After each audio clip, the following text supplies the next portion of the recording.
Pode começar. Olá, bem-vindo aí ao nosso encontro 1 da nossa disciplina de aplicação de injetáveis.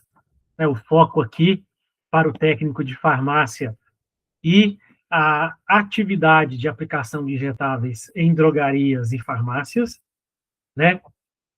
Então, bem-vindos aí a esse nosso primeiro encontro e gostaria de ver com vocês a possibilidade de marcarmos uma aula prática para a aula de injetáveis, já que, né, a gente aqui as 3 aulas, passando os aspectos teóricos, dos cuidados, né, para que a gente possa estar fazendo, mas aí, pensar aí, em janeiro temos o encontro 2, fevereiro temos o encontro 3, entre janeiro e fevereiro, aí, ou entre o encontro 2 e o encontro 3, termos aí uma aula prática a gente poder aplicar realmente os nossos injetáveis, né? Como o próprio nome diz da nossa disciplina, nas aplicações aí de injetáveis. Então, seja aí muito bem-vindo a essa disciplina que traz um dos serviços mais corriqueiros em termos de prestação, né, de atividades dentro de uma farmácia, de uma drogaria, sem ser a dispensação de medicamentos, mas, sem dúvida nenhuma, a aplicação do injetável dentro aí do serviço farmacêutico como uma das principais atividades correlacionadas aí ao processo farmacêutico. Então, se você já foi meu aluno, ou é meu aluno em outras disciplinas, talvez você, né, já me conhece, sou o professor Wilson, porque vou estar aí com vocês. Sou farmacêutico, assim como, né, vocês estão aí fazendo o curso técnico de farmácia com vocês, então também sou farmacêutico, e vamos estar aí nessa trajetória, nessa caminhada, correlacionando aí essa aplicação e essa necessidade que é levar o medicamento até o corpo, até o interior da pessoa, para que ele possa fazer a sua ação. Sem dúvida nenhuma, uma das grandes necessidades da nossa área farmacêutica, seja ela técnica, seja ela superior, é que a gente tem que saber interpretar e redigir um bom texto. Dentro do conceito aqui que a gente está falando da aplicação dos injetáveis, eu tenho que pegar a bula e saber quantos mililitros do diluente eu tenho que usar para diluir. Após o processo da diluição, quanto tempo que pode ficar, por exemplo, né, a estabilidade dele. Como que eu mantenho o processo estéreo, né, da seringa, da agulha. Então, eu tenho que saber interpretar, eu tenho que saber redigir um texto, porque às vezes eu preciso escrever um laudo que vai para o médico, né? Eu tenho que redigir no livro de serviço. Acabei de fazer a aplicação do injetável, né? Eu tenho que registrar lá qual é o nome do produto, qual é o lote, qual é a validade, para quem eu fiz, endereço, para que eu tenha que manter a rastreabilidade, né, de quem ali utilizou o meu serviço, utilizou o produto injetável. E outra questão importante, que muitas das vezes é necessário a gente fazer adequações baseado nos cálculos matemáticos para a administração da dose correta, né? Então, conversão de unidades, grama para miligrama, litro para microlitro, para mililitro, é extremamente fundamental quando a gente trabalha com essa área de administração de medicamento, né? É fundamental esse princípio aí para fazer a administração do medicamento, essa é um pré-requisito para a gente, essa correlação matemática. Saber fazer a regra de 3 para verificar quantas ampolas eu vou precisar para aquela dosagem daquele determinado paciente, quantos mililitros eu preciso, que equivalem, por exemplo, a unidades internacionais da insulina, né? Então, isso aí é fundamental, é um pré-requisito para que a gente possa estar trabalhando com essa área de administração de medicamentos, em especial aqui na nossa disciplina, o injetável, né? Uma outra correlação básica que é importante, que é necessária dentro desse processo de administração de injetáveis, é a anatomia e fisiologia básica, principalmente sistema circulatório, onde que está passando as minhas veias para eu poder fazer a aplicação endovenosa, né? Onde que está passando determinado, aí aqui agora com relação com o sistema nervoso, possíveis nervos, por exemplo, ali, ó, o nervo ciático. Então, qual posição do glúteo eu tenho que utilizar para aquela aplicação intramuscular, para que não possa passar por nenhum vaso de grande calibre e nem atingir nenhum nervo periférico aí que possa me trazer prejuízo de movimentação posterior, né? Então, quais os melhores músculos? Então, sistema muscular para eu aplicar no braço, recém-nascido para eu aplicar na perninha dele, né? Então, a anatomia e a fisiologia básica do sistema nervoso, do sistema circulatório, do sistema muscular, fundamental para o nosso processo aqui de aplicação dos injetáveis, né? E uma coisa que é legal, o ensino EAD.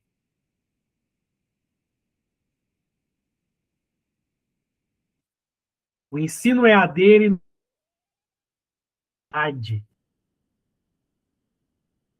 flexibilidade. O que significa a flexibilidade aí do ensino EAD? Eu vou adequar o melhor horário para eu estudar, o melhor horário para eu assistir a aula, o melhor horário para eu pegar a minha apostila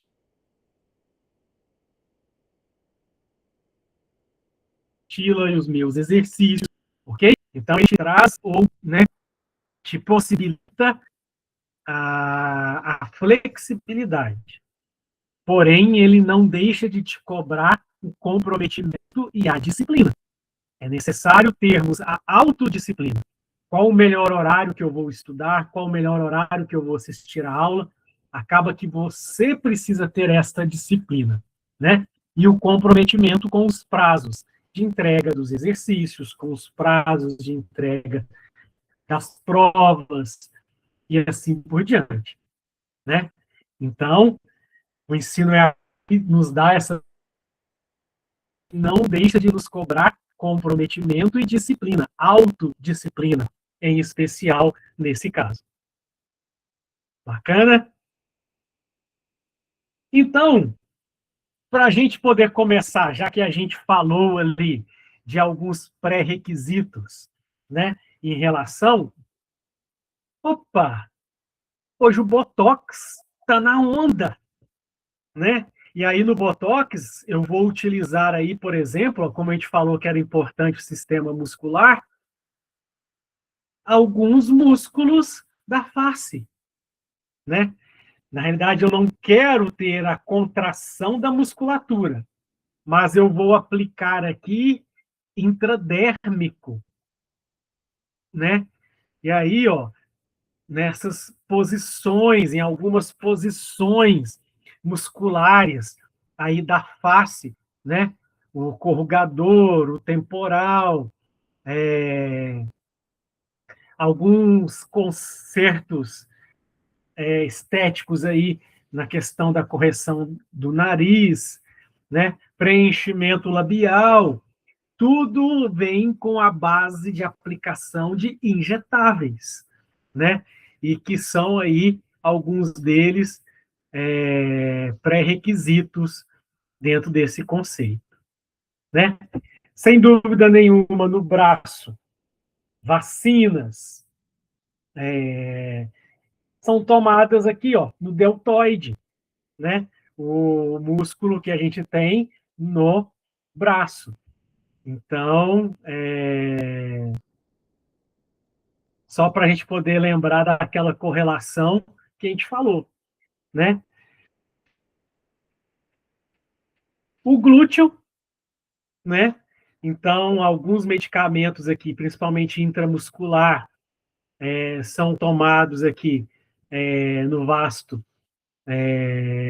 lateral ou, né, na posição do glúteo, para poder facilitar, uma localização melhor. Algumas crianças, em especial, né, vão tomar no vasto lateral da coxa, principalmente crianças, né, tem como para vacinas e injeções intramusculares esse músculo como primeira escolha, né? E alguns adultos, quando usam alguns medicamentos, por exemplo, de uso contínuo, para poder fazer o rodízio, acaba que utiliza também a posição da coxa para fazer esse rodízio, vamos dizer assim. Punção venosa, para poder intravenoso ou endovenoso, né? Então, a veia basílica, a veia cefálica, né? São algumas aí, ó, bem, seja no antebraço ou no braço, bem exploradas, assim como as mãos, em algumas situações, né? Algumas aqui das mãos. Daí a gente tentando reforçar aquela importância do sistema muscular, do sistema nervoso, porque aí, né, podem ter correlações com possíveis nervos que estão passando aí próximos a essas localizações, e o sistema circulatório, para que a gente possa ter aí as melhores veias, para que a gente possa fazer aí as aplicações endovenosas quando necessário, né? Então, a gente tem aqui o foco mais para o injetável em nível de farmácia e de drogaria. Então, o endovenoso não vai ser tanto o nosso foco em termos de aplicação, é mais para a área da enfermagem, vamos dizer, porque ocupa mais a questão do cuidado hospitalar, mas subcutâneo, intramuscular, intradérmico, comum e habitual dentro de uma farmácia, dentro de uma drogaria. Então, a gente vai pontuar, mesmo assim, a gente pontua o endovenoso como conhecimento, como até aula prática mesmo, que a gente está propondo fazer, a gente acaba treinando lá também o processo do endovenoso, mas vocês vão perceber que o nosso foco aqui ele é bem pontual, bem analítico para a questão prática de vocês em farmácias e drogarias, né? O técnico de farmácia ele pode fazer aplicação de injetáveis a partir do momento que ele é treinado pelo farmacêutico e tem o registro e a capacidade para poder fazer a aplicação, ok? Então, o técnico de farmácia pode fazer essa competência. Então, ao final da nossa aula, ao final de vocês assistirem novamente a aula, de lerem, né, as páginas aí que foram elencadas dentro da trilha da apostila de vocês, é importante a gente saber definir o que é um medicamento injetável, né? Lembra da agulha, né? Quais as principais vias de administração de medicamentos de uma forma geral e dentro de todas as vias, quais são as vias parenterais ou injetáveis, né? Então, é necessário ter o conhecimento básico de todas as vias e dentro de todas as vias, quais são as vias parenterais ou injetáveis, ok? Parenteral ou injetável são sinônimos, né? E aquilo que a gente falou, tem que reconhecer a importância do sistema nervoso, tá passando nervos, né? Não pode pegar os nervos. Sistema circulatório, qual a melhor veia para que eu possa fazer a punção? Sistema muscular, qual o melhor músculo para eu poder fazer aquela aplicação?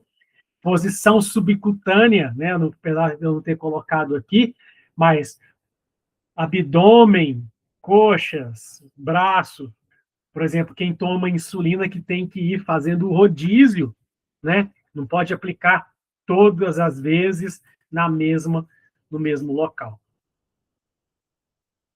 E aí a gente começa com a primeira questãozinha, né?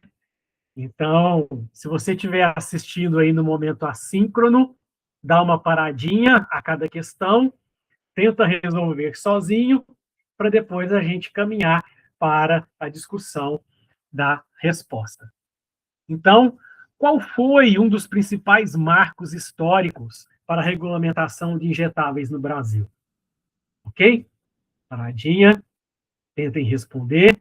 E olha que eu coloquei spoiler. Olha que eu dei cola. Ó, então, tem cola para que vocês possam ir seguindo aí. Sem dúvida nenhuma. Um dos grandes marcos, quando fala de saúde, quando fala de vigilância em saúde, foi a criação da Agência Nacional de Vigilância Sanitária em 1999, a Anvisa, ok? Então, ela trouxe uma regulamentação muito pautada na saúde coletiva, né? E onde que ela traz, ó, a RDC 44 de 2009, beleza? Lei da Anvisa, né? Resolução da Anvisa, as boas práticas farmacêuticas. E o que que traz nessas boas práticas farmacêuticas? Farmácias e drogarias podem oferecer o serviço de aplicação de injetáveis, mas com quais condições? Desde que ela tenha autorização de funcionamento de empresa constando para esse serviço, a licença sanitária, que é o alvará sanitário municipal, né? A estrutura física e adequada de acordo com a legislação, a área específica, área reservada, os materiais básicos, que daqui a pouquinho nós vamos comentar quais são, né? Precisa ter toda essa estrutura física adequada para que possa acontecer. E, além disso, um profissional farmacêutico responsável, né, capacitado para o serviço. E dele ele pode treinar os auxiliares, os técnicos, os balconistas, para que possam fazer também esse trabalho. Mas é obrigatório ter o profissional responsável. Dá uma paradinha, tenta ver se tem alguma dúvida. Então, legislação importantíssima que rege os serviços farmacêuticos. RDC 44 de 2009. Ok? Então, a legislação farmacêutica permite que o farmacêutico realize injetáveis em hospitais apenas, em consultórios médicos exclusivamente, em drogarias e farmácias devidamente autorizadas, né? Apenas em clínicas de estética sem restrição? Não, com restrição, não pode fazer determinados processos invasivos, né? Que é de competência do médico esteticista ali, né? Propriamente dito, né? Então, tem restrições. Então, aqui, de acordo com a RDC 44 que a gente falou, drogarias e farmácias devidamente autorizadas. E dentro desse contexto, o técnico em farmácia, treinado e capacitado, pode efetuar a aplicação dos injetáveis. Lembrando que na área da farmácia, a gente vai trabalhar muito subcutâneo, por exemplo, aplicação de insulina, né? E em alguns casos raros, intramuscular, ok? Mas a grande maioria é subcutâneo.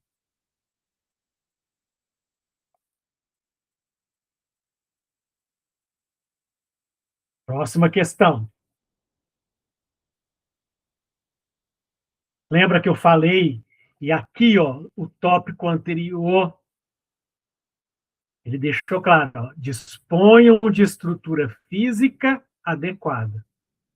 E aqui vem exatamente isso. Qual é a estrutura física mínima e aspecto de biossegurança mínimo que precisa ter para a sala de serviço farmacêutico, de serviço de injetáveis?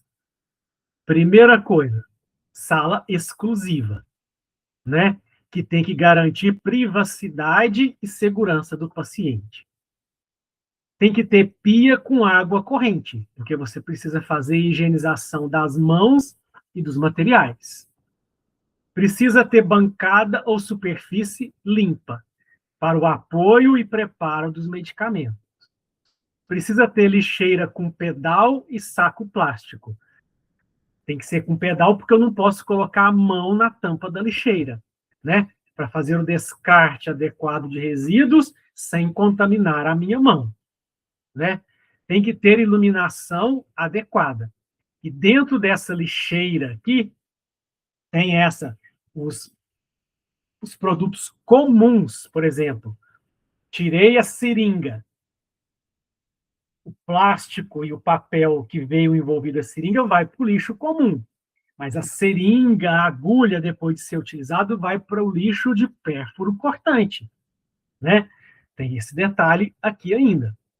Iluminação adequada, né? E ventilação e climatização controlada. Você precisa, inclusive, registrar diariamente como que está temperatura e umidade.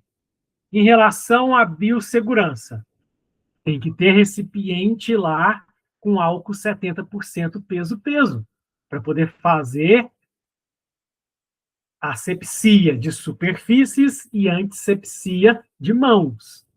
Por exemplo, luvas descartáveis, máscaras e EPI, né? Em alguns casos, óculos também obrigatório, né?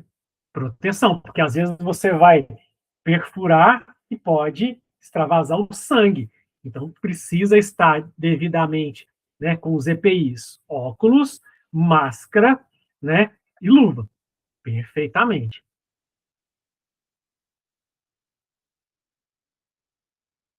Então, um requisito essencial, dentre esses itens que foi colocado aí, ó, pia com água corrente e materiais para higiene, alternativa C desta questão. E complementando ainda esta questão, nós temos aqui a questão que fala ainda de materiais e equipamentos mínimos necessários, né? E a documentação e controle mínimo também necessário nessa área de serviço farmacêutico, de acordo com a RDC 44.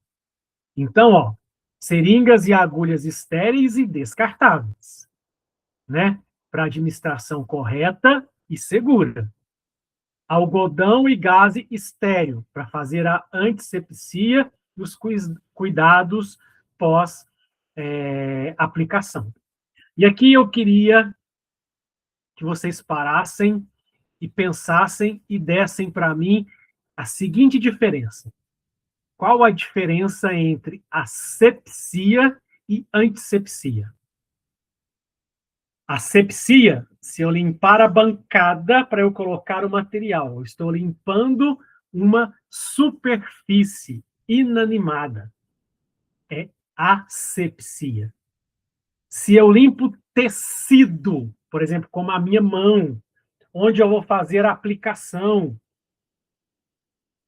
aí é tecido humano, tecido vivo. Aí guarda T com T.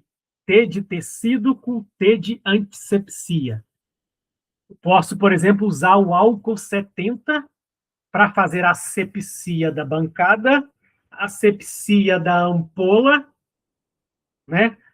Mas eu também posso usar ele para fazer a antisepsia do braço. Então, quando é superfície inanimada, eu uso o termo asepsia. Quando eu uso em tecido vivo, superfície viva, aí eu falo que é antisepsia. Ok? Os dois casos, eu quero reduzir a carga microbiana a um nível de segurança. Então, eu tenho no meu braço a microbiota aqui. Eu quero diminuir o número de bactérias, o número de micro-organismos aqui da minha pele, para que quando eu funcionar aqui a seringa e a agulha, não entre essa bactéria, né? Na superfície está aqui cheia de bactéria, então estou diminuindo a carga microbiana para não contaminar o meu material que eu estou colocando em cima dela, né? Então, os dois casos eu quero reduzir a carga microbiana, inclusive os patogênicos, né? Mas eu não esterilizei.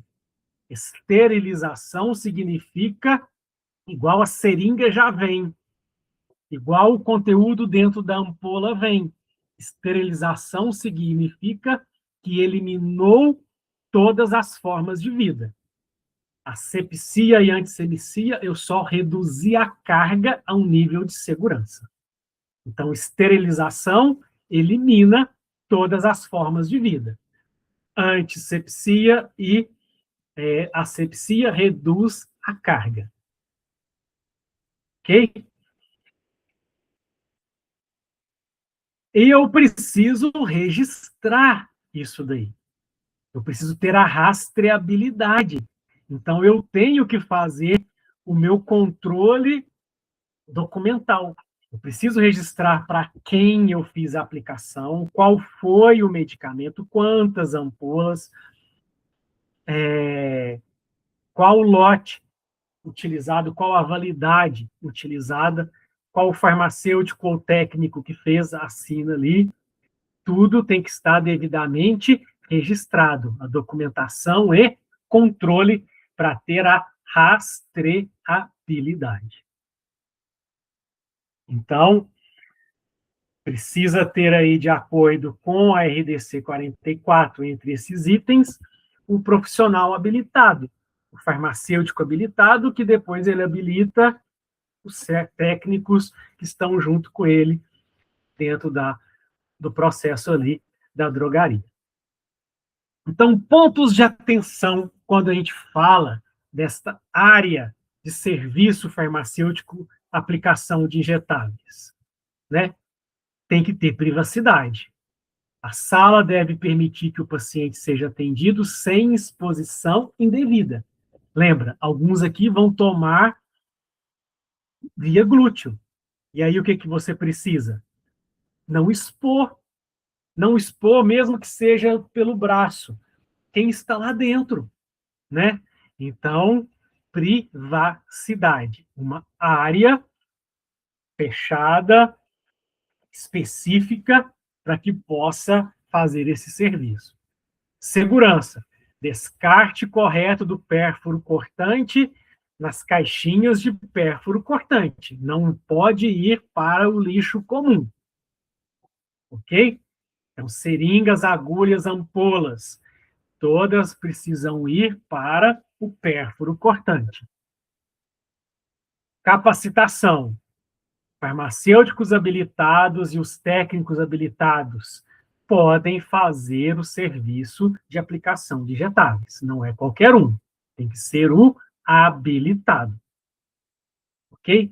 E o licenciamento, a farmácia precisa, no ato do registro da farmácia pedir que vai ter esse serviço. Então, ela tem que ter a autorização de funcionamento, constando que é uma farmácia que vai fazer a prestação do serviço de injetável. E aí tem uma parte da auditoria de liberação e da auditoria da vigilância sanitária, que é só para ver se você está cumprindo os requisitos mínimos da legislação dos injetáveis.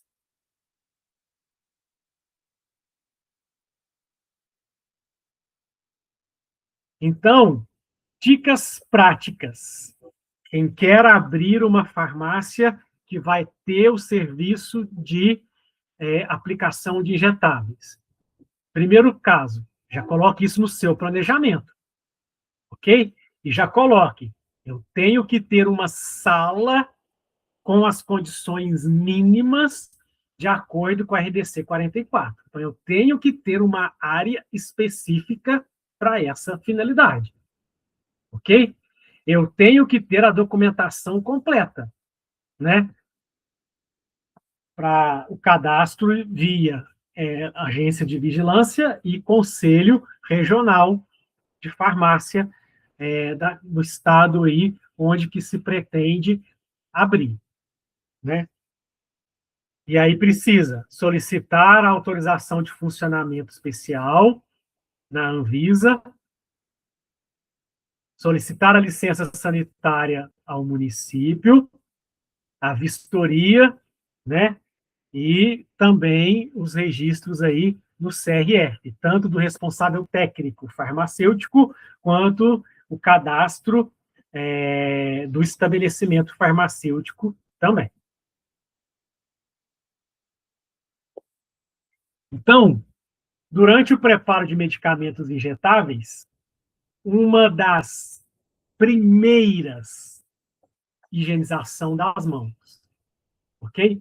Sem dúvida nenhuma, a mão é um dos principais veículos onde que a gente leva de um lugar para o outro, a gente toca, a gente pega, a gente, né? Bactérias, fungos, né? Micro-organismos, partículas. Então, quanto maior o número de partícula, de poeira, de sujidade, maior é a probabilidade de contaminação microbiológica, né? O micro-organismo ele anda de carona com essas partículas, com esse material, né? Então, sem dúvida nenhuma, quando a gente fala de ambiente de saúde, é indispensável lavagem das mãos, antes e depois, né? Então, quantidade de detergente, faz assim, ó. Aí você vai ter esse furinho aqui, quantidade que preenche esse furinho, né? Molha, esfrega bem, palma da mão. Esfrega bem dorso da mão, ok? Esfrega bem dedão. Esfrega bem punho. E esfrega a unha, né? Então, enxágua. E aí, com o mesmo papel que você secar a mão, você fecha a torneira para não tocar novamente a mão à torneira. Mas, sem dúvida nenhuma, é a principal atividade. A higienização das mãos. Ok? Ah, mas eu vou usar luva. Independente. Beleza? Independente se depois você vai colocar a luva. É necessário fazer a higienização das mãos.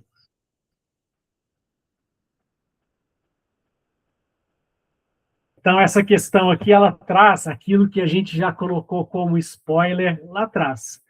A diferença entre asepsia e antissepsia. Asepsia em superfícies inanimadas.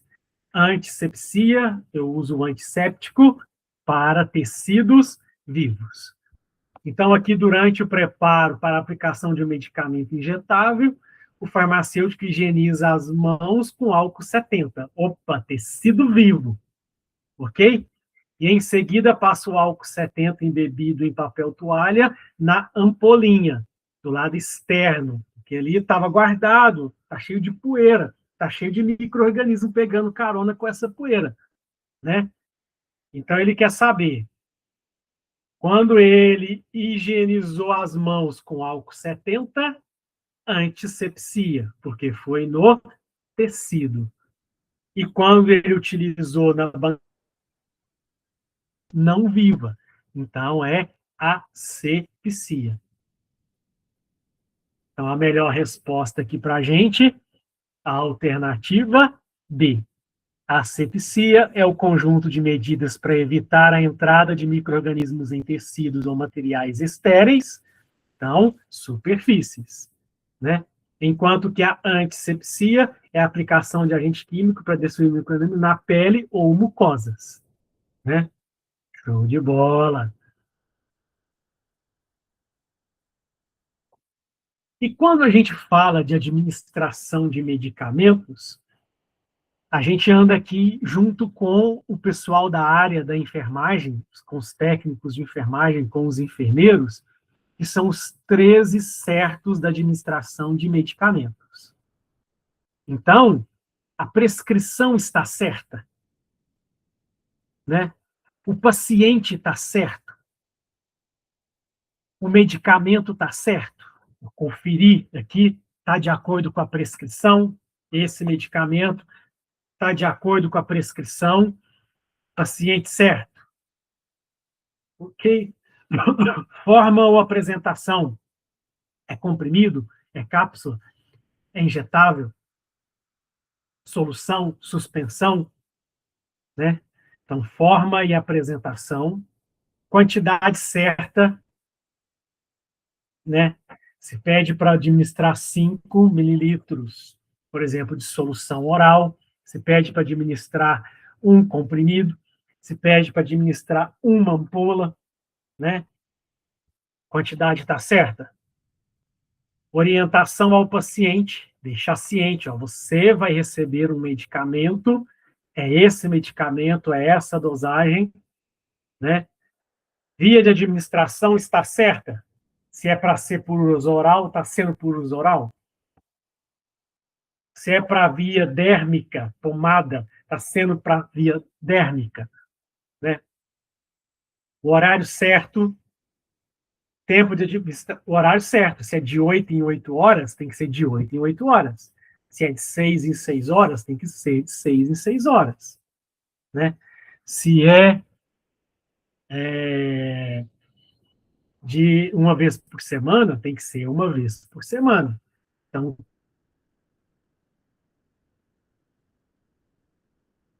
tempo da administração tem que ser certo para poder manter a dosagem de segurança terapêutica e toxicológica. Ação certa, né? Registro certo, registrou lá que fez a administração, registrou lá que fez a aplicação, né? Validade certa, dose certa. Então, é um checklist, uma conferência básica para fazer aí a administração de medicamentos. Os enfermeiros usam isso daqui no ambiente hospitalar e o farmacêutico e o técnico usa no ambiente da drogaria e da farmácia também para poder, como checklist, checar e confirmar que está devidamente adequado ao processo. Então, próxima questão, 7.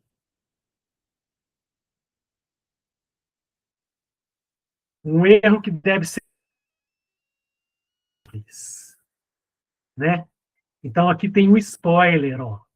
A Anvisa e o Conselho Federal de Farmácia não recomendam a administração de medicamentos injetáveis misturados.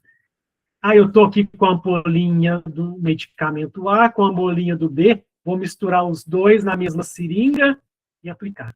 Não, ok? A Anvisa e o CFF não recomenda a aplicação simultânea de injetáveis misturados, né? Então, aplica um, depois aplica o outro, ok? Aplica um no braço, o outro no outro, e assim por diante.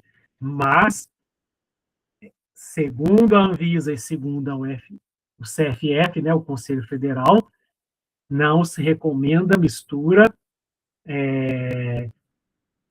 de injetáveis, com exceção, né, se vier a recomendação e tiver aí a orientação médica adequada, a prescrição médica adequada, ou a própria indústria tem um A e o B e ela pede para poder misturar.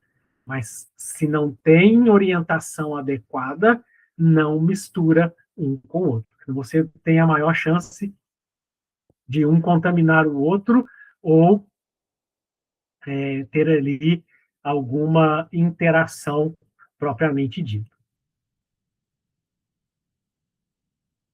Então, estamos falando aqui o tempo todo de medicamentos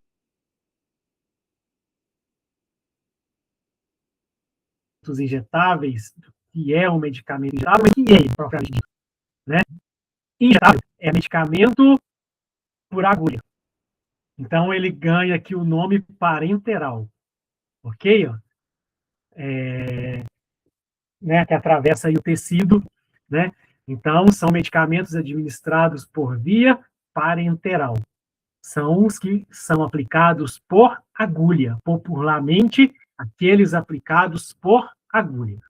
Então, via parenteral é o nome técnico dado à administração de medicamentos injetáveis, ok? Sem passar pelo sistema digestivo. Então, vai ser subcutâneo, intradérmico, intramuscular, né? Em linguagem popular, nós estamos falando que são aqueles administrados por agulhas, né? Então, termo popular, medicamento injetável, aquele aplicado por agulha, que pode ser intradérmica, subcutâneo, endovenosa ou intravenosa, ou intramuscular, né? Medicamento, lembrando, eu tenho uma substância química que é o ativo, misturado ali com seus componentes, e que essa formulação é chamada medicamento, né? Medicamento, então, eu tenho que ter a presença do IFA, do insumo farmacêutico ativo. Remédio. Todo medicamento é um remédio, beleza? Mas, além do medicamento ser remédio, por exemplo, eu tenho a fisioterapia. Eu tenho a caminhada 3 vezes por semana. É um remédio, ok? Não necessariamente um medicamento. Medicamento tem que ter a substância química ativa numa formulação. E remédio, qualquer ação com forma de prevenção, cura ou tratamento, independente de ser só o medicamento.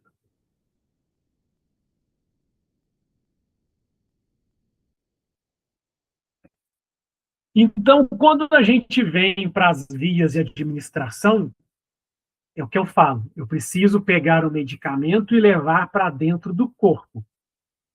Para eu levar o medicamento para dentro do corpo, eu vou fazer uma administração desse medicamento. Então, qual a melhor via, né? Então, aqui não é só os injetáveis, tá? Então, eu tenho a aplicação auricular. Pode ser tópica, só aqui na base, intracoclear, né? Intratimpânico. Pode ser nasal, né? Muita gente utiliza aquelas bombinhas nasais, ou sprays, gotas ou sprays. Retal ou vaginal, né? São áreas que têm grande quantidade aí, né? Utiliza no retal aí, utiliza o supositório, no vaginal, os chamados óvulos. Olha aqui a parenteral, ó. Parenteral é aquela que não usa o trato gastrointestinal. Então, ó, intravenoso, intramuscular, subcutâneo, intraarterial, né? Intradérmico, intratecal, né? Por exemplo, algumas pessoas que usam pela coluna, Via ocular, ó, gotas, pomadas, implantes. Oral ou sublingual, então aqui a via enteral, comprimidos, cápsulas, xaropes, soluções. Via inalatória, então é quando você usa lá aqueles vaporzinhos da inalação, pós secos. Alguns utilizam aquelas bombinhas, né, que são os sprays ou os aerosóis, e o uso tópico ou via tópico, que é pela pele, né? Pomada, creme ou gel, por exemplo. Passando aqui, onde que alguns cremes, inclusive, são utilizados para algumas mucosas. Na mucosa vaginal, por exemplo, quando está com vaginoses, algumas infecções, tem cremes ali para poder passar, por exemplo, na região da vagina, por exemplo. Então, ó, coloquei aqui ainda em vermelho. Quando a gente fala nos injetáveis, as vias de administração dos medicamentos injetáveis ou parenterais, intradérmico, subcutâneo, intramuscular, intratecal e intraarterial, né? E endovenoso, intravenoso são a mesma, são só sinônimos, e não sei se eu falei aqui do intramuscular, né? Então, vou repetir.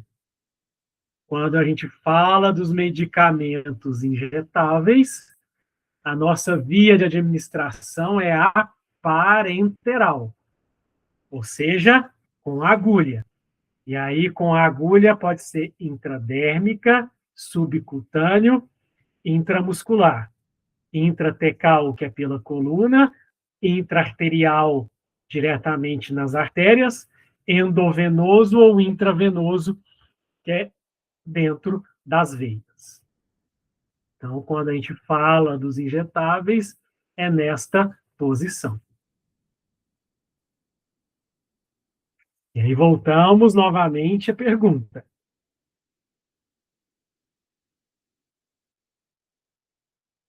Então, ó, via parenteral é aquela que vai por agulha.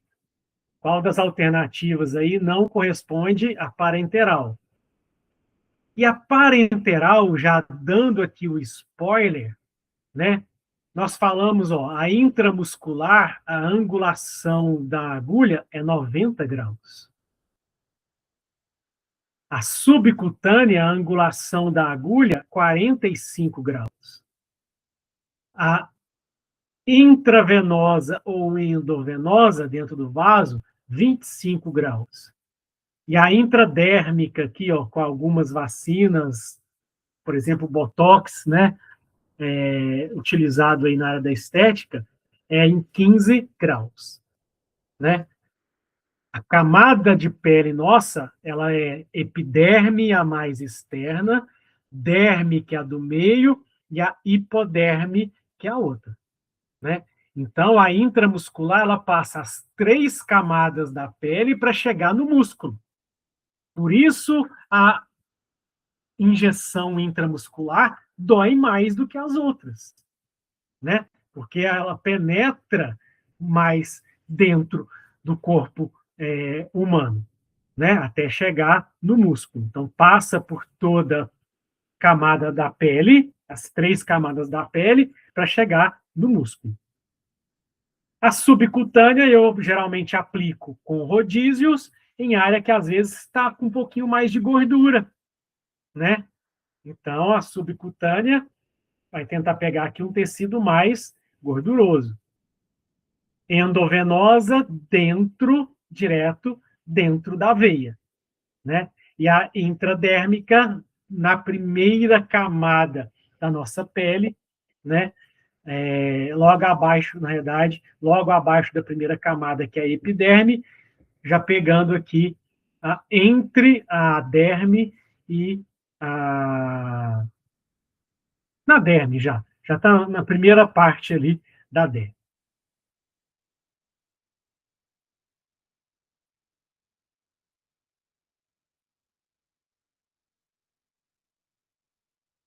Então, qual das alternativas aqui não é uma via parenteral? Intramuscular é, usa agulha.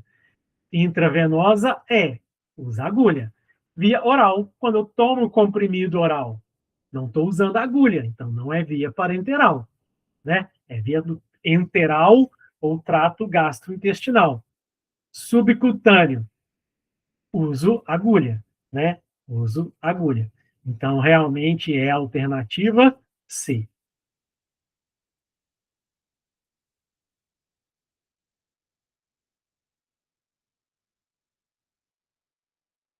Vamos à próxima. Então, de uma forma geral, assim como vários outros medicamentos, não só os injetáveis, eles podem ser utilizados para promoção da saúde.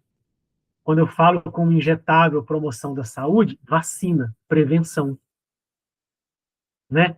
Prevenção. Então, todos nós geralmente vamos lá, tomamos a vacina subcutânea aqui no braço.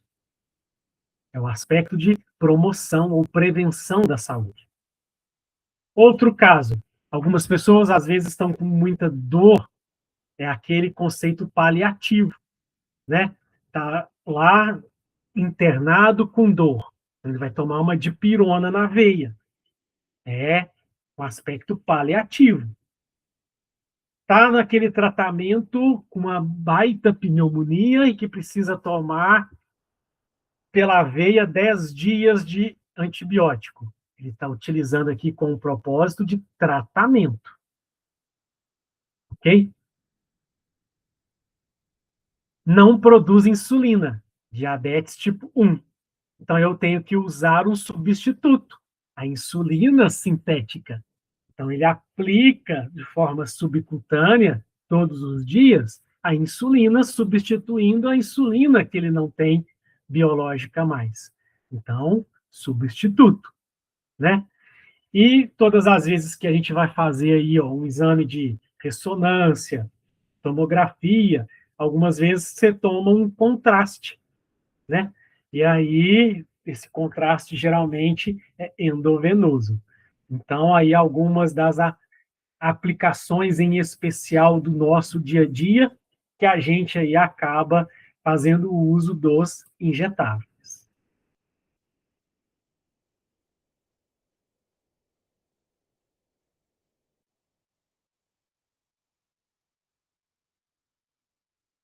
Então, aqui a gente já comentou, eu vou passar.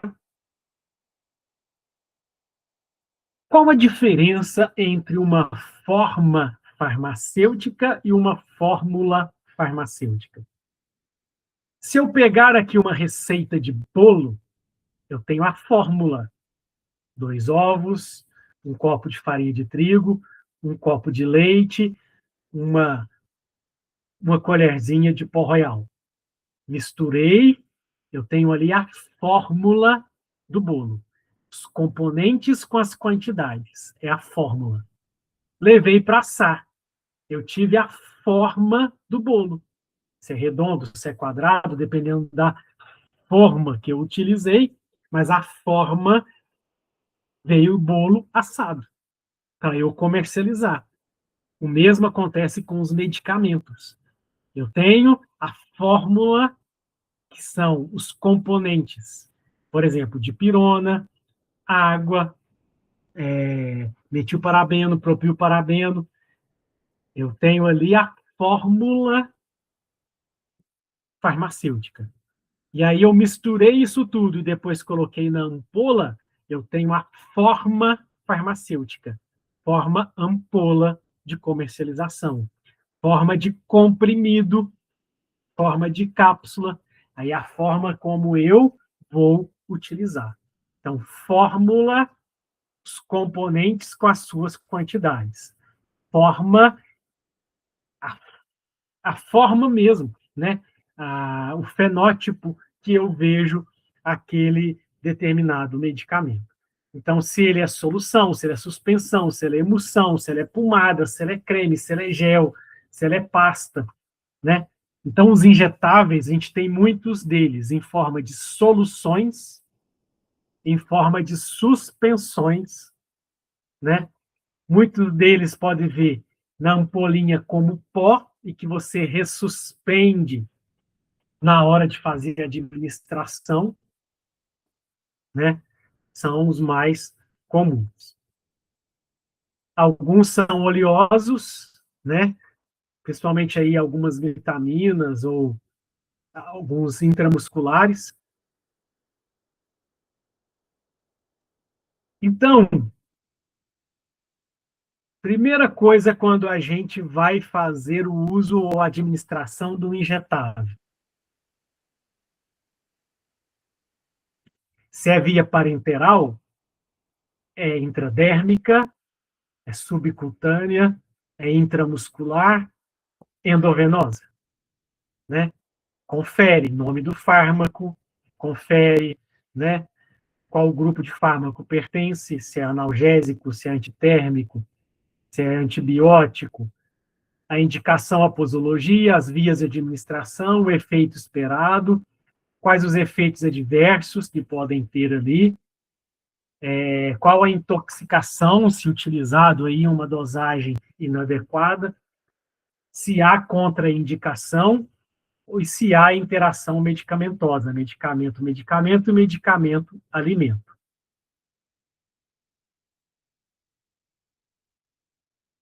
Saber tempo fármaco, a dose do fármaco, condição do paciente, tipo de ação, também é um dado que possa ser utilizado. E aí, quando a gente fala de administração de medicamento, a gente chega na fase farmacocinética. Embrado adne, a absorção, distribuição, metabolismo e excreção.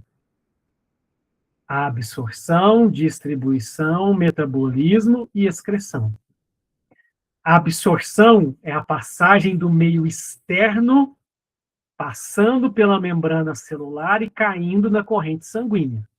Então, a via endovenosa não tem absorção, porque eu já jogo direto no vaso sanguíneo.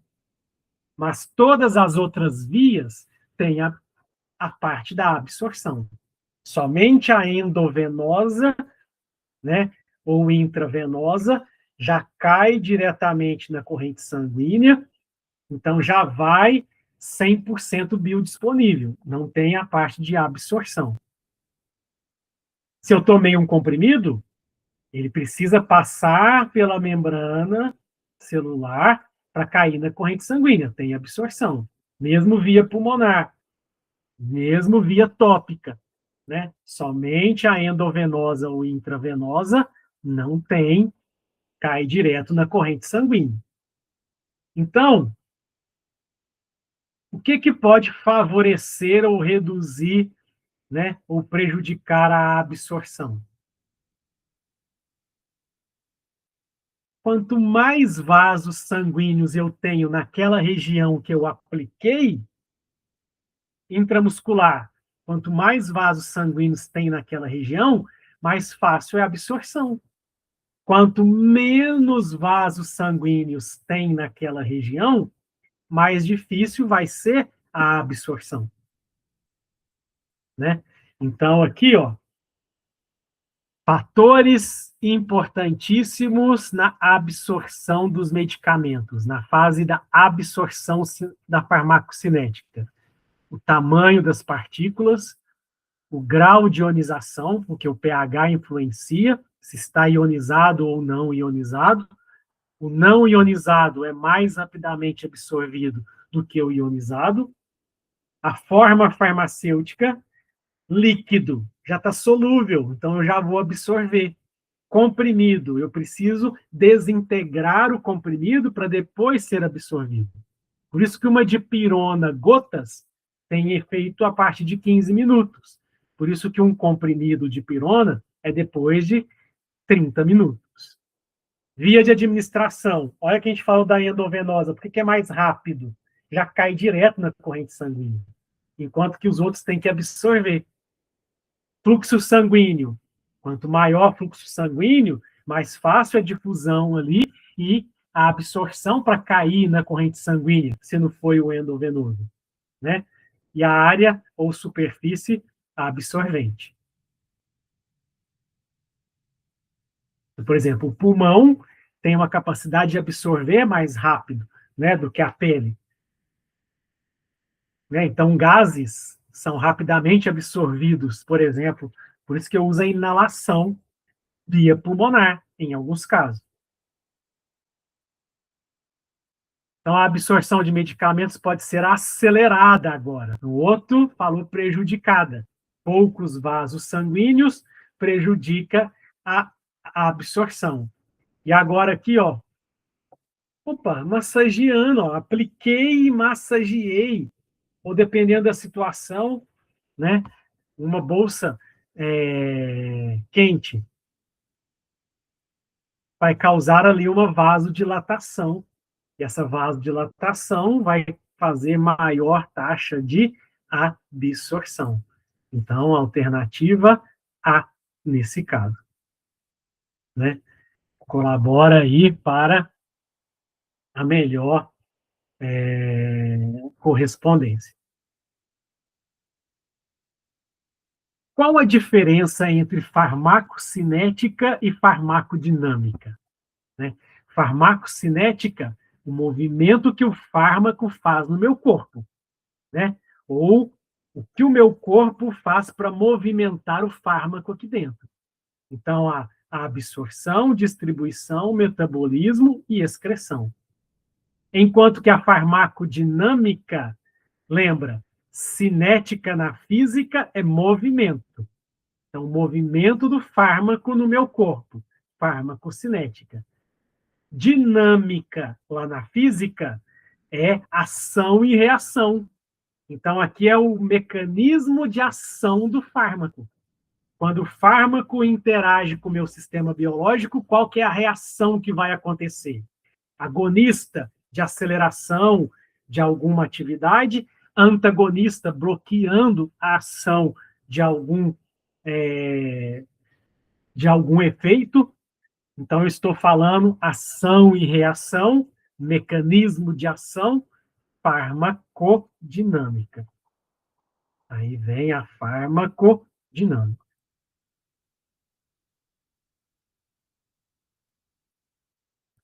Quando a gente fala de injetável, pela criticidade dele, que precisa ser um produto estéril. O que é um produto estéril? Que não tenha crescimento de nenhum tipo de micro-organismo. Ok? Ele tem que ser isento de micro-organismo. E tem que ser apirogênico. O que significa apirogênico? Que não tem endotoxinas, parte das paredes das bactérias. Eu não posso matar a bactéria na esterilização e deixar a parede dela ali. A parede dela ali tem reação de hipersensibilidade, que é o que a gente chama ação anafilática, né?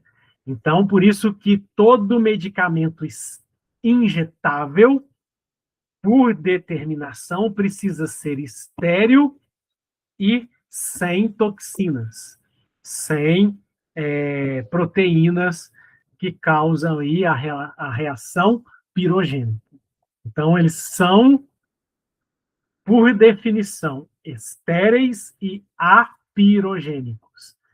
Não contém carga microbiana e não contém pirogênios, que são proteínas aí que podem causar desde uma leve febre.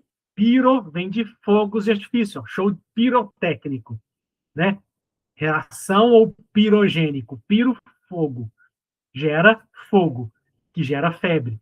Reação de hipersensibilidade, que pode ser uma leve febre anafilático, em outros, risco de morte. Por isso, então, todo medicamento injetável, por natureza, de forma farmacêutica injetável, tem que ser estéril e apirogênico. Ok?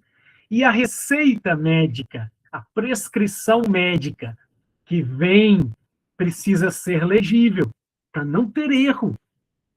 Nome completo do paciente, informações sobre o prontuário, nome legível do medicamento, data da prescrição, dosagem, posologia, via de administração, nome, assinatura e CRM do médico.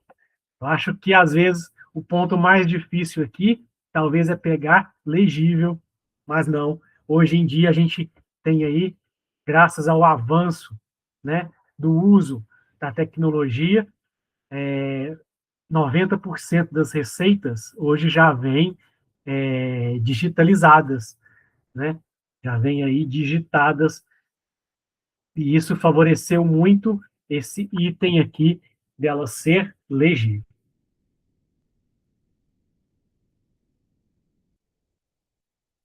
Reforço, lavagem das mãos obrigatória, né? Próxima aula nós vamos ver o princípio da aplicação já de duas, tanto do intramuscular quanto do subcutâneo, e aí nós vamos reforçar o aspecto necessário e obrigatório de acordo com a NR32 dos EPIs, então óculos, luva, jaleco, máscara, touca, né? O avental, né, que é o jaleco, também aí extremamente obrigatório, além da área. E aí, lembrando, material comum eu posso colocar ali no lixo comum. E material onde que eu fiz, ou que eu utilizo para aplicação do injetável, onde que eu tenho que descartar? No Descarpec, né? Então, ele tem aqui, ó, uma coisa que é importante, eu não posso encher ele até a tampa, senão eu vou colocar em risco acidente alguém que vem coletar. Então, ele é preenchido até 70%, 75% da sua capacidade, ok? E não existe o reencapar agulha. Nunca reencapa agulha, porque ali você está colocando o maior risco de se acidentar. Hoje em dia, alguns dispositivos já vêm com um dispositivo de segurança, né? Mas aquele que ainda não vem com dispositivo de segurança, você joga fora seringa e agulha no Descarpec, né? Não, né? Como aluno Politécnica, foi meu aluno, nunca reencapa agulha. Não reencapa agulha, ok? Então, onde que eu descarto? No recipiente específico de pérfuro cortante e nunca reencapado, né? Biossegurança. Nunca reencapar as agulhas.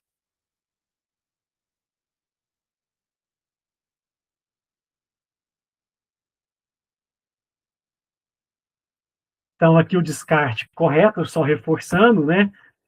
Quem trabalha aí com os injetáveis tem o Discarpack, e aquilo que não é do material pode ir para o lixo comum. Mas lembrando, tem lixo que é químico, né? Tem lixo que é radioativo. Então, sobrou medicamento ali, não vai ser utilizado, tem que ser jogado no lixo químico, ok? Venceu, vai para o lixo químico, ok? É um contraste radiológico de iodo. Eu tenho que colocar no lixo radioativo. Não é só no pérfuro cortante, mas aqui tem um aspecto também radioativo, ok? Então, o cuidado aí com o tipo de lixo gerado, com o tipo de recipiente que tem que ser devidamente jogado. Então, quando a gente fala aí dos injetáveis, o Descarpec, e não reencapar nunca agulhas. Olha o risco aqui, ó, de se machucar, olha, tentando reencapar a agulha.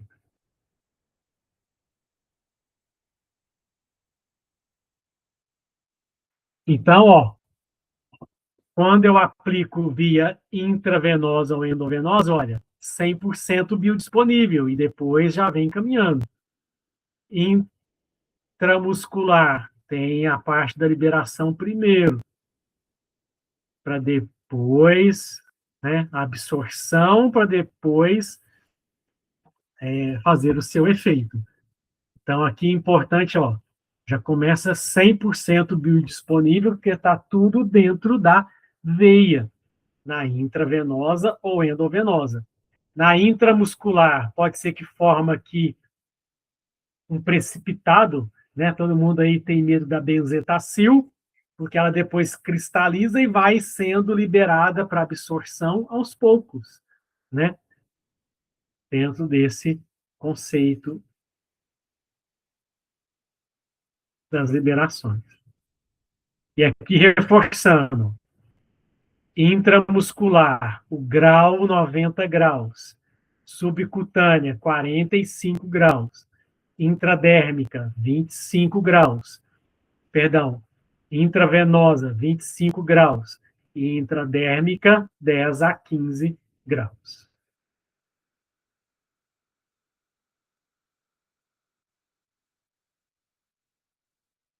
Então, a nossa pele aqui, ó, como a gente falou, epiderme, derme e hipoderme. Por que, que a intramuscular dói mais? Porque ela atravessa toda a camada da pele para chegar no músculo. No músculo eu tenho os vasos, tenho alguns nervinhos. Então, geralmente, dói mais a, a,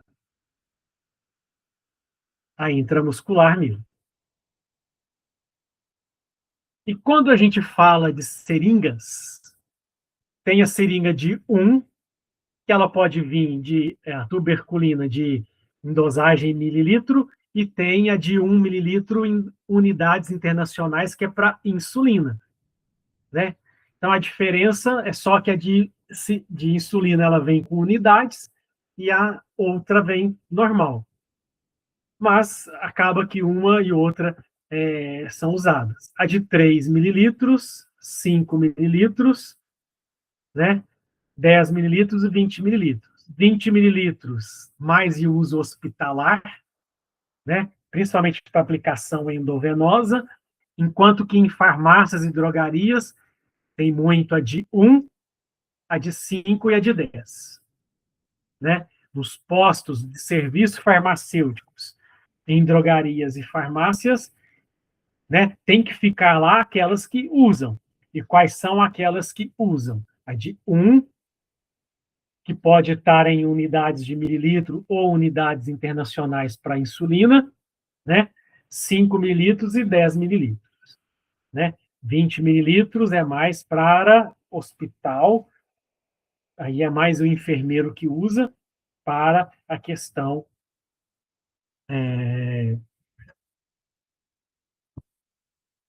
endovenosa. E aqui, olha só a imagem mostrando, ó, essa daqui é uma agulha mais moderna, que tem o dispositivo de segurança. Então, essa daqui você acaba de aplicar, ele volta para o lugar aqui, num reencape automático, sem risco. E depois você não consegue abrir de novo. Ele é realmente um dispositivo de segurança. Mas aquela que não tem, beleza, não faz reencape. Outra informação importante. 1 mililitro é 100 unidades internacionais. Isso aqui porque quando eu preciso, por exemplo, eu só tenho seringa de 1 mililitro. E aí o médico prescreve lá 50 unidades. Então, você tem que aplicar em meio mililitro. Né? Então, precisa levar isso daqui na anotação, deixar bem claro. 1 mililitro são 100 unidades internacionais de insulina. Né? 100 unidades, 100 molequinhas,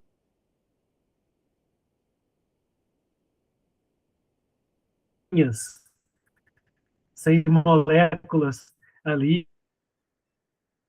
Então, que não é em unidades internacionais, 50 unidades. Então, dá em meio mililitro. Então, eu coloco em meio mililitro, adequei ali, eu fiz o ajuste. Lembra da que a gente falou no início da aula? Essas regrinhas básicas matemáticas essenciais para a sobrevivência. Né? Então, qual a principal diferença entre a seringa de insulina e as seringas hipodérmicas comuns? A capacidade e o volume. Né? Então, se é de 1, de 3 ou de 5 mililitros. né? A graduação está, por exemplo, na de 1 mililitro em mililitro ou unidades internacionais?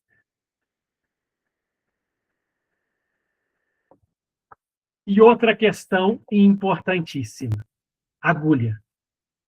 Quando a gente fala de drogarias e farmácias, a agulha que está lá presente, que a gente mais utiliza, ok? É a 25 por 7, 30 por 7, 30 por 8. São as três mais usuais. 25 por 7, 30 por 7, 30 por 8. Né? 30, que eu estou dizendo aqui, é o tamanho dela, e 7, 8, que eu estou dizendo aqui, é o calibre dela, o diâmetro dela. Né? Então, importantíssimo isso daqui, né? Porque a agulha, olha, 13 por 4,5 para via subcutânea ou intradérmica, 25 por 7 para intramuscular, né? Soluções aquosas e oleosas, eu vou usar a 25 por 8 ou a 30 por 8, então a gente usa a 30 por 8, né? Já que ela é oleosa, então eu uso um de calibre maior. Suspensão, eu uso de calibre maior, também 30 por 8. Soluções ou soluções aquosas não viscosas, eu uso a 25 por 7 ou a 30 por 7, propriamente dito. São as mais usuais dentro da farmácia. A farmácia pode vender todas, mas para usar para o serviço farmacêutico, ela usa a 30 por 7, 30 por 8 ou 25 por 7.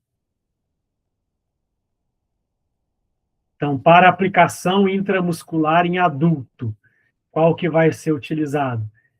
De 25 a 40, né? Geralmente aqui a 30 por 8. E aí, mata. Assistam a aula, reassistam a aula, leiam na apostila essa parte que ficou aí desta aula nossa. Qualquer dúvida, acionem aí a Júlia e a Lívia, qualquer coisa elas me acionam. E a gente, na próxima aula, começa mais com uma parte mais prática em relação às aplicações desses nossos injetáveis. Feliz Natal, pessoal. Fiquem com Deus. Feliz Natal e um ano novo aí, abençoado para todos nós. Gratidão. Até a próxima. Tchau, tchau.